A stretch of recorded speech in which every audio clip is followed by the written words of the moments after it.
Hi hello friends, ಎಲ್ಲರೂ ಹೇಗಿದ್ದೀರಾ? ಚೆನ್ನಾಗಿದ್ದೀರಾ ಅನ್ಕೋತೀನಿ. ವೆಲ್ಕಮ್ ಟು ಮೈ ಚಾನಲ್ ಖುಷಿ ಕನ್ನಡ ಲಾಗ್ಸ್. ಇವತ್ತು ತುಂಬ ರುಚಿಯಾಗಿ ತುಂಬ ಟೇಸ್ಟಿಯಾದಂತಹ ಉತ್ತರ ಕರ್ನಾಟಕದ ಸ್ಪೆಷಲ್ಲು ತಾಳಿಪಟ್ಟು ಯಾವ ರೀತಿ ಮಾಡೋದು ಅಂತ ತೋರಿಸ್ತಾ ಇದ್ದೀನಿ. ಬನ್ನಿ, ತುಂಬ ರುಚಿಯಾಗಿ, ತುಂಬ ಆರೋಗ್ಯಕ್ಕೂ ತುಂಬ ಒಳ್ಳೆಯದು. ತುಂಬ ಮಿಕ್ಸ್ ತರಕಾರಿ ಮತ್ತು ಸೊಪ್ಪೆಲ್ಲ ಹಾಕಿ ಮಾಡೋದ್ರಿಂದ ತುಂಬ ಹೆಲ್ತಿಯಾಗೂ ಇರುತ್ತೆ. ಬನ್ನಿ ಈಗ ಯಾವ ರೀತಿ ಮಾಡೋದು ಅಂತ ನೋಡೋಣ. ಫಸ್ಟಿಗೆ ನೋಡಿ, ಒಂದು ಬೌಲ್ ಇಟ್ಕೊಂಡು ಇದಕ್ಕೆ ನೋಡಿ, ಈ ಅಳತೆಯಲ್ಲಿ ನಾನು 2 ಬೌಲಷ್ಟು ಜೋಳದ ಹಿಟ್ಟು ತೊಗೊಂಡಿದ್ದೀನಿ. ಅದೇ ಬೌಲಲ್ಲಿ 1 ಬೌಲಷ್ಟು ಅಕ್ಕಿ ಹಿಟ್ಟು ಹಾಕೋತಾ ಇದ್ದೀನಿ, 1 ಬೌಲಷ್ಟು ಗೋಧಿ ಹಿಟ್ಟು, ಹಾಗೆ 1 ಬೌಲಷ್ಟು ಕಡಲೆ ಹಿಟ್ಟು ಹಾಕೋತಾ ಇದ್ದೀನಿ.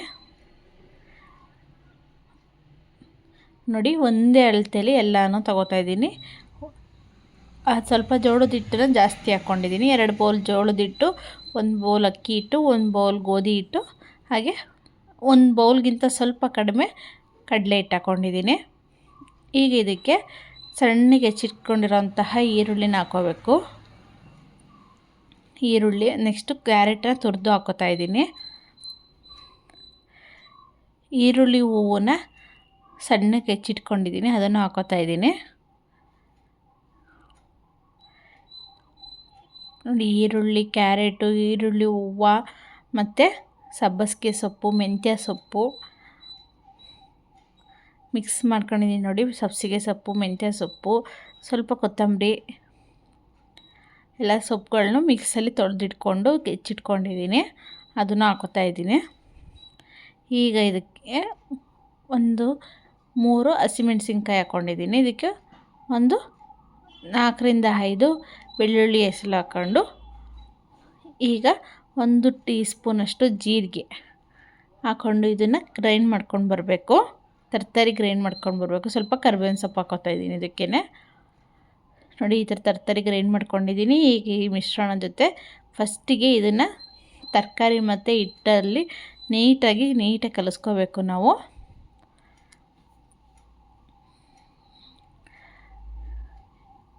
ತುಂಬ ಹೆಲ್ತಿಗೂ ಒಳ್ಳೆಯದು. ನಾವು ಎಲ್ಲ ಹಿಟ್ಟನ್ನು ಮಿಕ್ಸ್ ಮಾಡಿರ್ತೀವಿ, ಹಾಗೆ ಎಲ್ಲ ತರಕಾರಿಗಳನ್ನು ನಾವು ಮಿಕ್ಸ್ ಮಾಡಿಕೊಂಡು ಮಾಡೋದ್ರಿಂದ ಆರೋಗ್ಯಕ್ಕೂ ತುಂಬ ಒಳ್ಳೆಯದು. ಮಕ್ಳಿಗೂ ಈ ಥರ ಮಾಡಿಕೊಟ್ರೆ ಅವರು ಇಷ್ಟಪಟ್ಟು ತಿಂತಾರೆ. ಈ ತರಕಾರಿ ತಿನ್ನಲ್ಲ ಅಂತ ಮಕ್ಕಳಿಗಳಿಗೆ ಈ ಥರ ಮಾಡಿಕೊಟ್ರೆ ಅವರು ತಿಂತಾರೆ. ನೋಡಿ, ಈಗ ಇದಕ್ಕೆ ನಾನು ಅದೇ ರುಬ್ಬಿದಂತಹ ಬೆಳ್ಳುಳ್ಳಿ, ಜೀರಿಗೆ ಮತ್ತು ಹಸಿಮೆಣಸಿನ್ಕಾಯಿ ಪೇಸ್ಟ್ ಹಾಕಿದ್ದೀನಿ. ಇದಕ್ಕೆ ಸ್ವಲ್ಪ ಅರಿಶಿಣ ಪುಡಿ, ರುಚಿಗೆ ತಕ್ಕಷ್ಟು ಉಪ್ಪನ್ನು ಹಾಕ್ಕೊಂಡು ನೀಟಾಗಿ ಫಸ್ಟು ಮಿಕ್ಸ್ ಮಾಡ್ಕೊಳ್ಳಿ.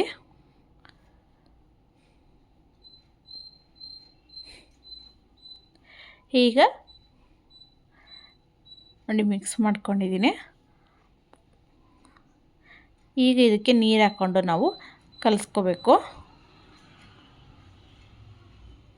ನಾವು ಮಾಮೂಲಿ ರೊಟ್ಟಿ ಚಪಾತಿ ಮಾಡ್ತೀವಲ್ಲ, ಅದಕ್ಕೆ ಕಲಿಸ್ಕೋಬೇಕು. ನಾನು ಇದಕ್ಕೆ ಸ್ವಲ್ಪ ತುಂಬ ಸುಡೋದು ಏನಲ್ಲ, ಸ್ವಲ್ಪ ಅಂದರೆ ಬೆಚ್ಚಗಿರೋ ಅಂತಹ ನೀರು ಹಾಕ್ಕೊಂಡು ಕಲಿಸ್ಕೊತಾ ಇದ್ದೀನಿ.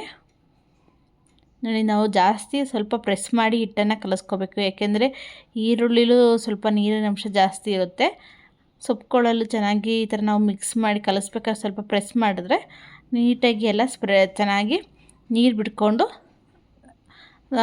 ಹಿಟ್ಟನ್ನು ನಾವು ಕಲಸೋಕ್ಕೆ ಈಸಿ ಆಗುತ್ತೆ. ನೋಡಿ, ಈಗ ಕಲಿಸ್ಕೊಂಡಿದ್ದೀನಿ. ಅದಕ್ಕೆ ಕಲಿಸ್ಕೋಬೇಕು. ನಾವು ರೊಟ್ಟಿ ಹಿಟ್ಟು ತಟ್ಕೊಳ್ಳೋದಕ್ಕೆ ನೋಡಿ ಹದ ಇರಬೇಕು.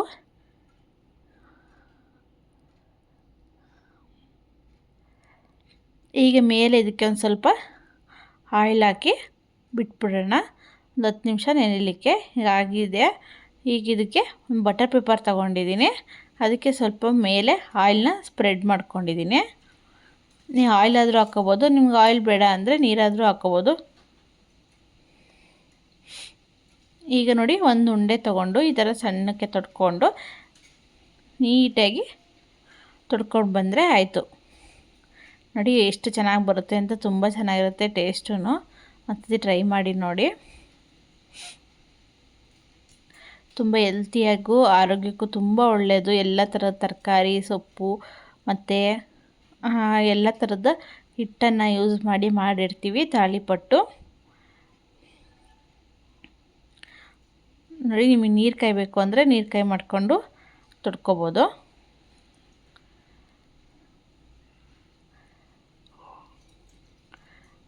ನೀಟಾಗೆಲ್ಲ ಸೈಡ್ಸ್ ಎಲ್ಲ ನೀಟಾಗಿ ಫಿಲ್ ಮಾಡಿಕೊಂಡು ನಿಮಗೆ ಎಷ್ಟು ತೆಳುವಾಗುತ್ತೋ ಅಷ್ಟು ತೆಳುವಾಗೂ ತುರ್ಕೋಬೇಕು. ಈಗ ಹಂಚು ಕಾದಿದೆ.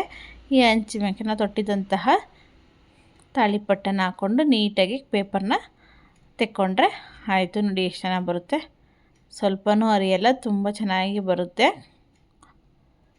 ಒಂದು ರೊಟ್ಟಿ ತಿಂದುಬಿಟ್ರೆ ಸಾಕು, ತುಂಬ ಅಂದರೆ ಹೊಟ್ಟೆಲ್ಲ ತುಂಬ ಹೋಗುತ್ತೆ. ಮತ್ತೇನೆಂದರೆ ಎಲ್ಲ ಥರದ್ದು ತರಕಾರಿ ಸೊಪ್ಪು ಇರೋದರಿಂದ ಪ್ರೋಟೀನ್ ಅಂಶವೂ ಚೆನ್ನಾಗಿ ಸಿಗುತ್ತೆ ನಮಗೆ. ಈಗ ಇದನ್ನು ಬೇಯಿಸ್ಕೊಂಡಿದ ನಂತರ ಇನ್ನೊಂದು ನೋಡಿ ಸ್ವಲ್ಪ ಉಪ್ಪು ಬರ್ತಾಯಿದೆ. ಈಗ ನಾವು ನೀರಾದರೂ ಹಾಕ್ಕೋಬೋದು, ಎಣ್ಣೆನಾದರೂ ಹಾಕ್ಕೋಬೋದು. ನಾನು ನೀರನ್ನೇ ಸವರ್ಕೊಂಡು ನೆಕ್ಸ್ಟ್ ಇನ್ನೊಂದು ಸೈಡು ಬೇಯಿಸ್ಕೊತೀನಿ.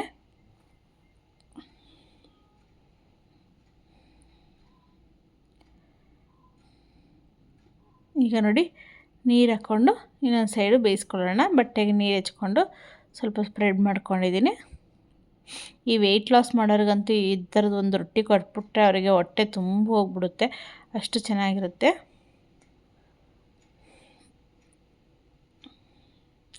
ನಿಮಗೆ ಎಷ್ಟು ತೆಳು ಸಾಧ್ಯನೋ ಅಷ್ಟು ತೆಳುಗೆ ತೊಡ್ಕೊಬೋದು. ನಿಮಗೆ ತೆಳು ಬೇಡ ಅಂದರೂ ಗಟ್ಟಿಯಾಗೂ ಅಂದರೆ ಸ್ವಲ್ಪ ದಪ್ಪಗೂ ಮಾಡ್ಕೊಬೋದು.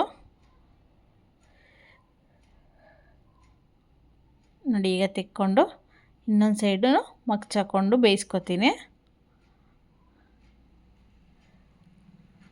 ಸ್ವಲ್ಪ ಜಾಸ್ತಿ ಹೊತ್ತು ಅಗಚಿ ಮುಚ್ಚಿ ಬೇಯಿಸ್ಕೊಂಡ್ರೆ ತುಂಬ ಕ್ರಿಸ್ಪಿಯಾಗಿ ಬರುತ್ತೆ.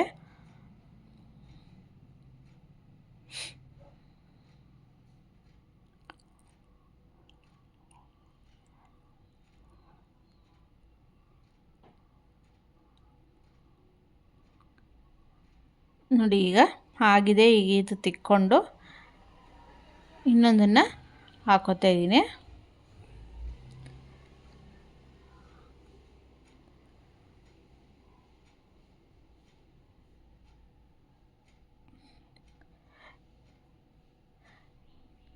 ನೋಡಿ ಎರಡು ಸೈಡೂ ಎಷ್ಟು ಚೆನ್ನಾಗಿ ಆಗಿದೆ ಅಂತ.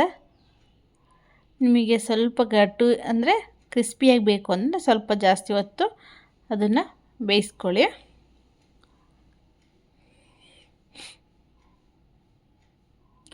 ಹಾಗೆ ತಿನ್ನಲಿಕ್ಕೂ ತುಂಬ ಚೆನ್ನಾಗಿರುತ್ತೆ ಟೇಸ್ಟು.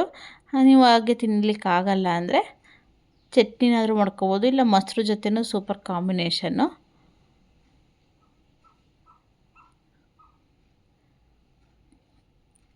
ನೋಡಿ ಎರಡು ಸೈಡನ್ನು ಬೇಯಿಸ್ಕೊಂಡು ಈಗ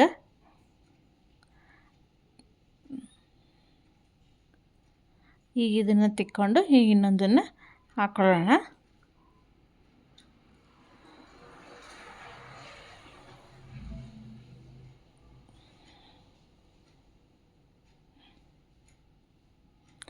ಈಗ ಆಗಿದೆ.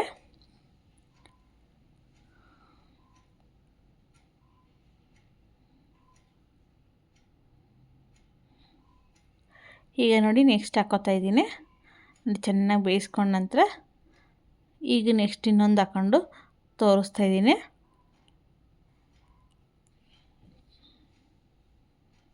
ಉತ್ತರ ಕರ್ನಾಟಕದ ತಾಳಿಪಟ್ಟು ಎಷ್ಟು ಚೆನ್ನಾಗಿ ರೆಡಿ ಆಯಿತು ನೋಡೋದ್ರಲ್ಲಿ ನೀವೇ. ಇಲ್ಲ ಹಂಚ್ ಮೇಲೆ ತೊಡ್ಕೊತೀನಿ ಅಂದರೆ ಹಂಗೇನೆ ತೊಡ್ಕೊಬೋದು. ನಾನು ಈ ಥರ ಬಟರ್ ಪೇಪರ್ ಇತ್ತು ಅದನ್ನು ಯೂಸ್ ಮಾಡಿಕೊಂಡು ಈ ಥರ ತೊಟ್ಕೊಂಡ್ರೆ ಅದು ತುಂಬ ಈಸಿ. ಈಗ ಇದಕ್ಕೆ ನೀರು ಹಾಕ್ಕೊಂಡು ಇನ್ನೊಂದು ಸೈಡ್ ಬೇಯಿಸ್ಕೊಂಡ್ರೆ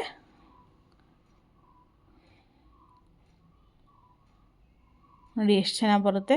ಸ್ವಲ್ಪನೂ ಹೊಂಟಲ್ಲ ಮತ್ತು ಸ್ವಲ್ಪನೂ ಅರಿಯಲ್ಲ, ತುಂಬ ಚೆನ್ನಾಗಿ ಬರುತ್ತೆ ರೊಟ್ಟಿ. ಆಗಿದೆ, ತೋರಿಸ್ತಾ ಇದ್ದೀನಿ ಸರ್ವ್ ಮಾಡಿ. ನಾನು ಮೊಸರು ಜೊತೆ ಸರ್ವ್ ಮಾಡ್ಕೊಂಡಿದ್ದೀನಿ. ನೀವು ಬೇರೆ ಯಾವುದ್ರ ಜೊತೆನಾದರೂ ಸರ್ವ್ ಮಾಡಿ, ಅಂದರೆ ಚಟ್ನಿ ಅಥವಾ ಇದ್ರ ಜೊತೆನೇ ಎಲ್ಲ ಹಾಕಿರೋದ್ರಿಂದ ಆಗಿನೂ ತಿನ್ಬೋದು.